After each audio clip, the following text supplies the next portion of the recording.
Yan po mga boss, share lang ulit ako at baka sakaling makatulong to sa inyo. At dito ay mayroon tayong ginawang isang unit at ito po yung Hyundai Elantra na 2024 model. Ang concern nito ay yung kanyang radio, ayaw mag power on. So ayan, start muna natin at titignan natin to. So ayan, tingnan nyo mga boss, mayroon siyang illumination light pero ayaw mag on. At ayan yung kanyang power button, at anong pindot natin ay ayaw. So dito ay titignan natin sa kanyang fuse. So una natin i-check muna yung kanyang fuse. Ito yung kanyang cover. Ayan, dito makita natin yung designated fuse. So ayan, makikita natin dyan yung multimedia. So ayan po, multimedia. So ito yun. Ayan o, ito multimedia, ayan. At dito makikita natin yan. So titislightin natin. Ito yung ating test light. Ito yung 15 amperes. So ayan, mayroong ilaw yung ating test light. Ayan.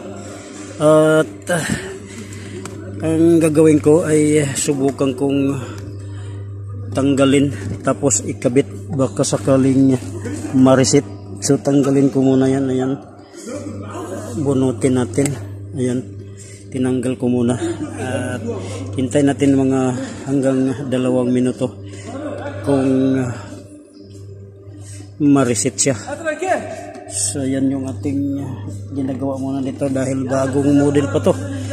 At ayan, ikakabit na natin ulit. At pasensya na kayo mga boss at maingay yung mga tao dito. Nagkatuwaan kasi yung mga mekaniko dito iba. So ayan, ay kabit ko na. Babalikan natin dito sa kanyang radio. Ayan, narinig nyo mga boss, may music na siya. At tignan natin kung ayan, nagpa-power on na oh. Ko lang pa lakasan yung volume dahil ayan oh, nagpapangsyon na. So yan lang ating ginawa. Titingnan natin yung FM station kung gagana. So ililipat natin, i-advance natin dito.